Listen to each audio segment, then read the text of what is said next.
principal expelled my son for assault based on one kid's story and refused to review evidence. Then the school board asked why she ignored 6 witnesses. When did I decide to fight fire with fire? When the principal told me my 12-year-old son was a violent threat and refused to even look at the cafeteria security footage. My son Nate has always been small for his age, quiet, more interested in drawing comic books than playing sports. He'd never been in a fight his entire life, so when I got the call that he'd been expelled for assaulting another student, I thought there'd been some kind of mistake. The principal, Mrs. Hartwell, sat me down in her office with a printed statement from a student named Bryce Keller. According to Bryce, Nate had attacked him unprovoked during lunch, punching him repeatedly in the face while screaming threats. This is a zero-tolerance school, Mrs. Hartwell said flatly. Violence results in immediate expulsion, no exceptions. I asked to see the security footage. She said it wasn't available. I asked if anyone else had witnessed this attack. She said Bryce's account was sufficient. I asked why my son had a black eye and a split lip if he was supposedly the attacker. She said that was probably self-defense on Bryce's part. What actually happened, I later learned, was that Bryce had been bullying Nate for months, stealing his lunch, calling him names, shoving him in the hallways. That day in the cafeteria, Bryce dumped chocolate milk on Nate's head in front of everyone. When Nate stood up, Bryce punched him 3 times before teachers intervened. Bryce's father was the school's biggest booster. New football uniforms every year, donated the scoreboard, funded the teacher appreciation events.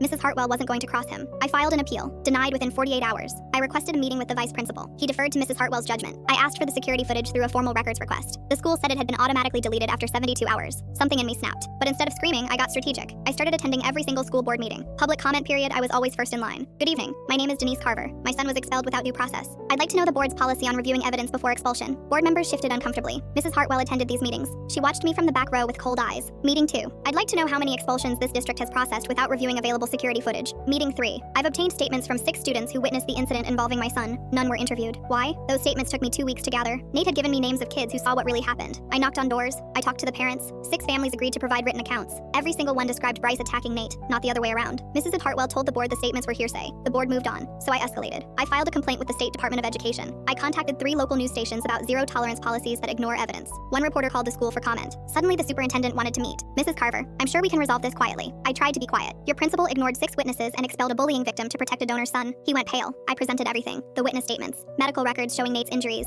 timestamps proving the security footage existed when I first requested it, a screenshot from Bryce's Instagram showing him bragging about destroying that little nerd. The superintendent reviewed it all. Then he made some calls. 2 days later, my phone rang. Nate's expulsion had been overturned. He would be reinstated immediately with his record cleared. Bryce Keller had been suspended for 10 days and required to complete an anti-bullying program. But I wasn't done. At the next school board meeting, I used my public comment time differently. I formally requested an investigation into Mrs. Hartwell's handling of disciplinary cases involving booster families. The board launched an audit. It revealed 11 incidents over 4 years where wealthy donors' children received reduced or dismissed punishments, while other students faced maximum consequences. Mrs. Hartwell resigned before the audit went public. Nate went back to school the following Monday. A few kids apologized for not speaking up sooner. His art teacher gave him a hug. The new interim principal personally welcomed him back. 6 months later, the district implemented new disciplinary policies. All expulsion hearings now require review of available footage. Witness statements must be collected within 24 hours. Parents have the right to independent review of evidence. Nate's doing better now. He's still quiet and still loves drawing, but something changed in him too. He stands a little taller, knows his mom fought for him when no one else would.